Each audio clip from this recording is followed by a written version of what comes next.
Eh bien bonjour, on va faire une ouverture de box Warhammer aujourd'hui. C'est parti.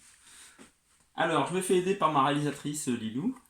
Alors, qu'est-ce qu'on a reçu aujourd'hui? On a reçu une boîte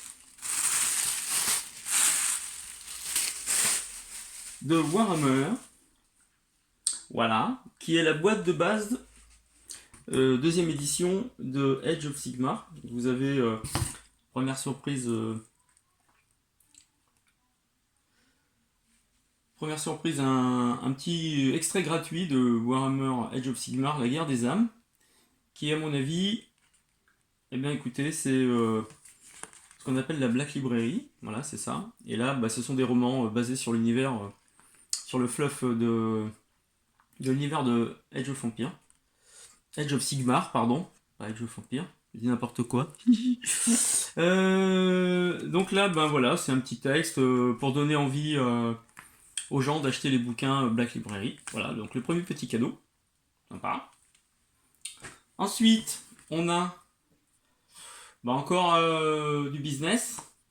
C'est-à-dire que là, on a une remise si on veut acheter des goodies ou du matériel ou des vêtements ambiance Warhammer. Ouais, je connaissais pas, je regarderai ça plus tard. C'est pas. Hop. Et ensuite, on arrive, attention, je tourne le carton.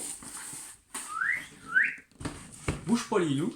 Et voilà, là vous avez la guerre des âmes, la boîte de jeu ultime pour Warhammer Age of Sigmar. Magnifique. Sortir la boîte. Si j'y arrive.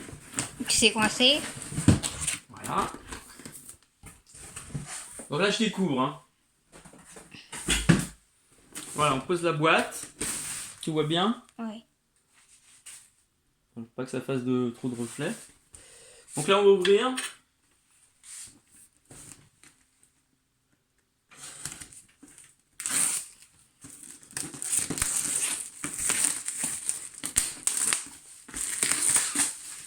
Alors c'est déjà Noël. Hein. C'est trop bien.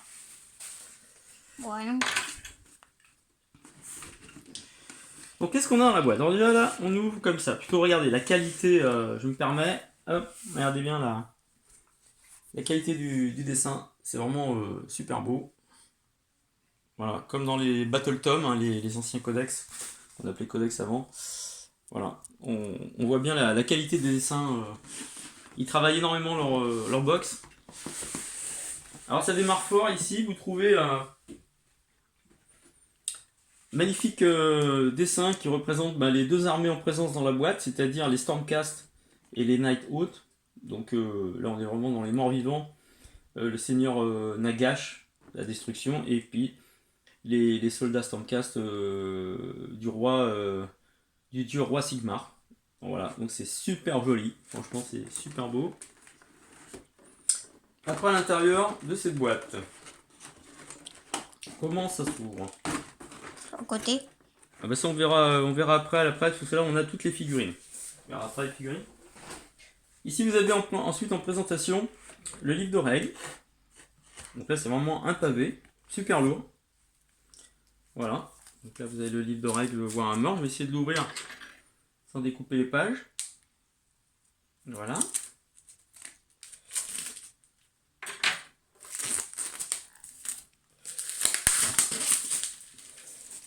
Regardez, magnifique livre. Où là vous avez sur ce livre, donc là tu peux approcher si tu veux, où là on va voir ici, regardez ça un peu la beauté des dessins. Voilà. Là vous avez Sigmar dans toute sa splendeur. Voilà. Voilà.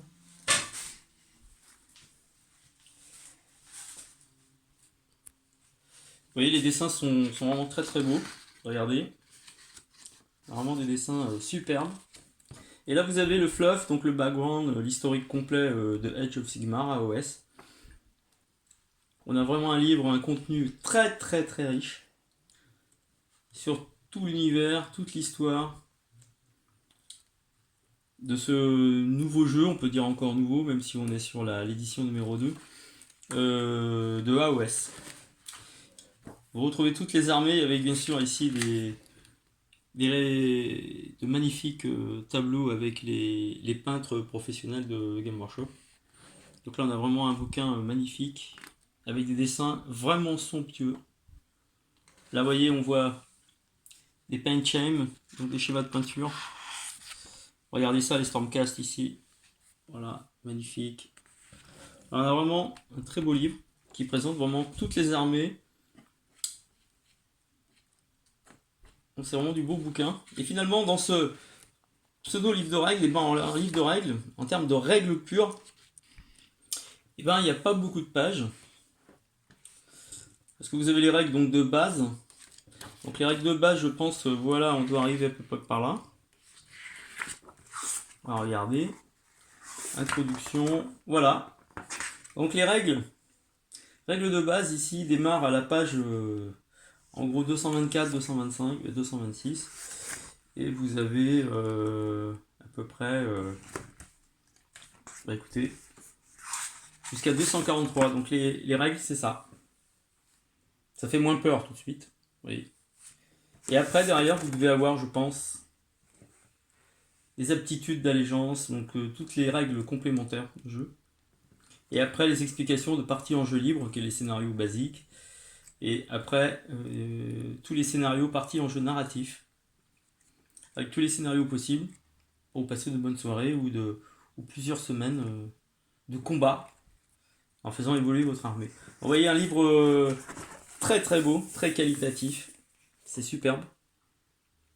Voilà, ça sent le neuf, c'est magnifique. Donc très beau livre. Ensuite, qu'est-ce qu'on a? On reste sur la boîte. On a un autre livre. Il y a même il y a même des cartes et tout. C'est plutôt sympa. Donc on va regarder, voilà. Je vais essayer de pas abîmer les affaires. On a plusieurs choses. Voilà. Ici vous avez la bataille de Glimsworth. Glimsworth, je vais y arriver. Avec pareil une présentation superbe. Où là vous avez à première vue donc tout un scénario avec un fluff par exemple aussi. Qui met bien en avant commercialement parlant les Stormcast. Ça tombe bien, c'est mon armée. Donc voilà, vous avez vraiment tous les explicatifs pour ça, qui vous permettent de mettre en action les deux armées de la boîte, qui sont donc les Storms et les Night Hautes. Donc voilà, toutes les spectres, les fantômes, les êtres éthérés, vous voyez, les Night Hautes. Voilà, et là on peut faire son scénario de base pour pouvoir démarrer le jeu. Voilà pour ça. Ensuite, on a un autre livre qui permet de reprendre les règles de base pour éviter d'avoir le gros pavé, le gros livre. On a ici, sur la table, plus pratique quand on joue, on se lance à deux dans l'aventure, toutes les règles de base qui permettent de pouvoir démarrer une partie. Alors même moi qui suis un ancien joueur Warhammer Battle, bah écoutez, je suis content de l'avoir parce que c'est pas les mêmes règles évidemment. Et il y a longtemps que j'avais arrêté, donc c'est bien pour se remettre au goût du jour. Donc là, on a les règles de base sous forme cartonnée, mais qu'on peut télécharger sur le site de Game Workshop. Ensuite, on a un autre livret pour débuter, pour ceux qui ont vraiment jamais commencé le Warhammer. Donc là, c'est premier pas. Donc là, on a vraiment les bases qui permettent d'expliquer comment fonctionne un jeu de figurines sur plateau. Voilà, donc là, vous avez vraiment la base de la base. Hein. C'est court, c'est efficace. Voilà, petit bouquin sympa. Ensuite, vous avez un bouquin très important. C'est la notice de montage. Alors ici, vous avez les deux armées fournies dans la boîte. Vous avez les Stormcast ici. Donc il y a du monde. Et les Night Hunt. Ils auraient pu le mettre en français, ça aurait pu être sympa.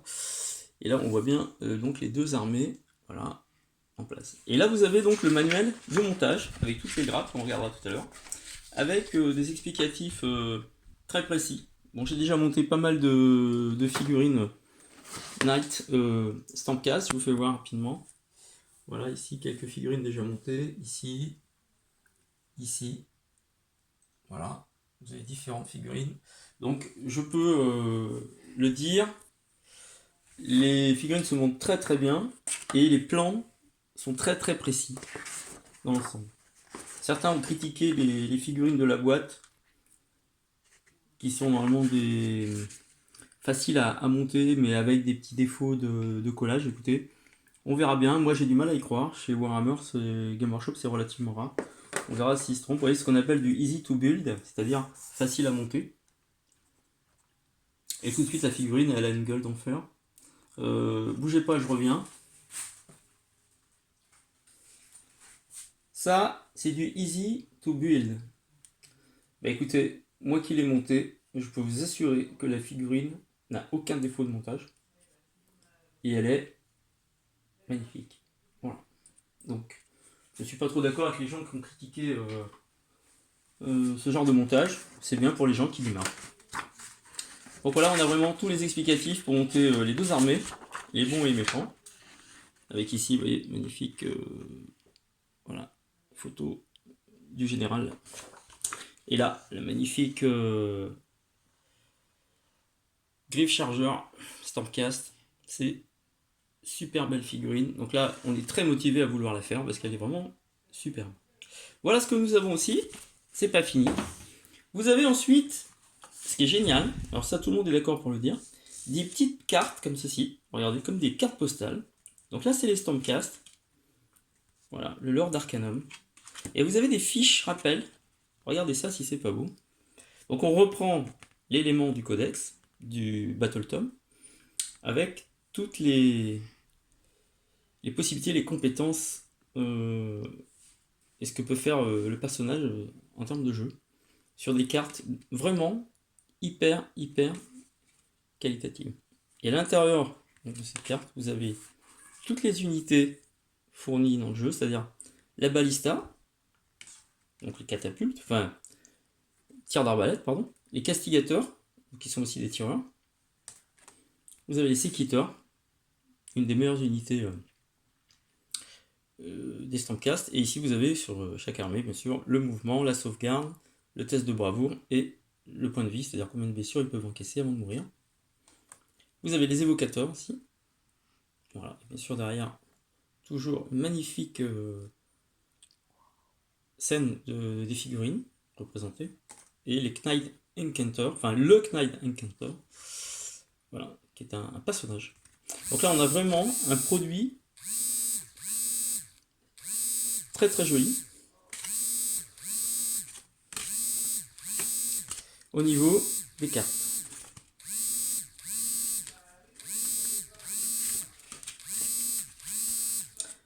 Ensuite, la même chose au niveau donc des fantômes. Hein. Voilà, des Night Hawks. Oui, ici, je vous le passe rapide. Regardez, c'est vraiment très beau. Voilà. Alors, c'est très sombre, évidemment. Voilà. Spirit Torment. Lord Exécutionnaire. Le Seigneur des Exécutions. Guardian of Souls. Comme disait un youtubeur, non, c'est pas le retour de James Brown. Grimghast Reapers.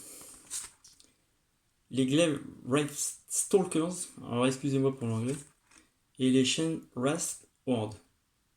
Voilà les unités du Seigneur Nagash. Voilà pour les cartes qui sont vraiment très belles.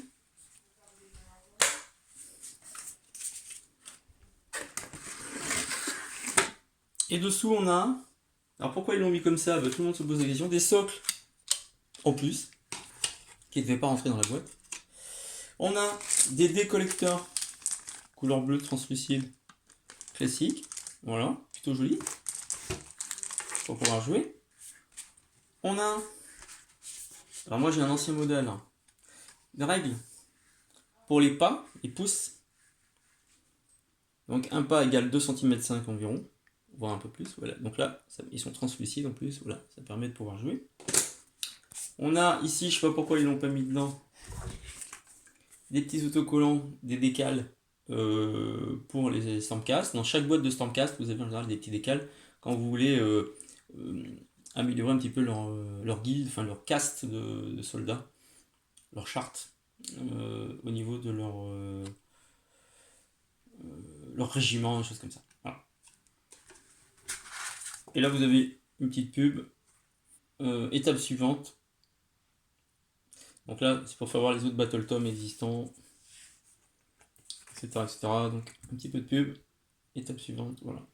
C'est d'acheter les autres figurines qui vous manquent par rapport à la boîte pour pouvoir complémenter votre armée. Voilà pour ça. Tac, on va revenir maintenant, pour finir, sur les figurines. Admirez le magnifique plateau. Voilà, ça, très beau.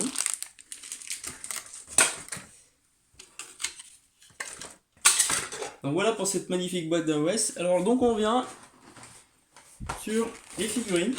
Voilà, ça s'ouvre comme ça. Regardez bien, attention, ça pique les yeux. Là, si vous n'êtes pas motivé au collage, faut pas le faire. Donc là, le magnifique papier bulle de chez Game Workshop. On s'en fout. Ici, c'est pas du Lego, c'est pas du Playmobil, c'est tous les socles. Et comme vous le voyez, selon les figurines, vous avez des socles pré-percés, encore une fois pour faciliter le montage. Et des petits socles classiques, pour ça va être plus pour les fantômes, je pense. Les spectres. Ça, c'est des socles plus classiques, genre Warhammer Battle. Voilà, donc là on a tous les socles, donc il y a de quoi faire. Ensuite, là vous retrouvez toutes les grilles. Un peu. Voilà. Vous retrouvez toutes les grilles. Alors vous avez ici les grilles pour pouvoir monter. Vous voyez, on voit le héros mort-vivant, fantôme. Donc là, il y a un très gros boulot. Ça, par contre, pour débuter, quand vous regardez bien, on voit beaucoup de finesse sur les unités fantômes. Voilà, tiens, filme là. Voilà, on voit bien, vous voyez la finesse des grilles. Donc là, avec le cutter, vous avez intérêt à faire super gaffe pour pas casser. Je pense que ça doit pas être si simple que ça. Pareil, vous voyez, quand vous regardez ces grilles-là, on voit la finesse. Alors ça, pour débutants, c'est pas l'armée que je conseille en termes de coupage, collage, peinture, si, ça se fait bien. Mais en termes de préparer les grappes, même si vous regardez la qualité des grappes Game Workshop, regardez. C'est nickel. C'est du nickel chrome. C'est du très beau plastique, c'est très qualitatif. Franchement, j'adore. Je trouve ça magnifique. Mais à coller ça, sans rien casser, c'est pas sûr. Faut être expert. Pareil, la troisième grappe des morts vivants, enfin des éthérés. Ensuite, on a une quatrième grappe des morts vivants. Vous avez 4 grappes par armée. Voilà. Voilà. Et ensuite, on arrive à mon armée de prédilection, les Stormcast. Ici, magnifique figurine. Alors, il y en a qui disent que c'est du Warhammer 40 000. Moi, je trouve que c'est plutôt un look très templier, très bretonien, très religieux. Bon, je ne suis pas trop d'accord sur l'analyse que ça ressemble à du 40K. On peut trouver des points communs, je ne suis pas contre. Mais moi, je trouve qu'ils ont un côté très héroïque fantasy. Voilà donc pour cette grille Stormcast. Ensuite, deuxième grille Stormcast. Ici, regardez les gravures, c'est superbe. Voilà, regardez les boucliers, tout ça, c'est vraiment du très très beau boulot. Moi, je vous dis qu'il est déjà attaqué cette armée. J'adore. Plus je les colle, plus je les monte, plus je les peins, plus c'est chouette. Ensuite, on a une grande grille aussi avec le reste de l'armée. Regardez ça ici par exemple. Regardez la figurine. Voilà, c'est très beau. C'est super propre.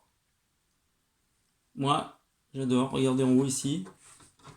Là, il y a un petit côté aussi bretonien, templier. On peut faire des choses magnifiques. Après, il faut être créatif au niveau des choix de peinture et pas les faire tous couleur dorée comme dans le Codex, hein, comme dans le Battle Tom. On peut faire autre chose. Voilà. Et ensuite, pour terminer, vous avez le magnifique général héros Stormcast. Voilà, sur son griffe chargeur. Ça, c'est toute beauté. Et vous voyez, on voit quand même ici une simplification de montage. Et on voit bien ici les simplifications de montage. Voilà. Avec les grands trous ici, vous voyez. Regardez. Donc ça facilite le montage. Je ferai un test pour voir si c'est vraiment efficace. C'est ceux qui s'en plaignaient. À la limite, les trous, vous les utilisez pas. Vous cassez ici les petits points de plastique. Et à partir de là, vous faites un collage normal, si vous avez peur. Donc voilà pour la boîte de figurines. Ça, c'est une boîte de jeu qui vaut 125 €, prix partout. Et là, vous pouvez, une fois que vous avez, avec motivation, collé vos figurines, pouvoir commencer Age of Sigmar et non pas Age of Empire, comme je le disais tout à l'heure. Donc voilà là la boîte de figues qui est vraiment superbe avec un très beau colis. Les critiques, ben il y en a qui l'ont fait avant moi, c'est-à-dire qu'on peut dire qu'ils auraient pu mettre des lots de figurines complètes. Parce qu'il y a certaines unités chez les Stormcast qui sont que par 3, alors qu'on peut en jouer 5. Donc ça impose à racheter encore des boîtes de jeu. Mais ça, c'est le business, donc on peut rien y faire. Donc voilà pour ça. Et sur ces bonnes paroles, voilà, je vous dis à bientôt. À bientôt.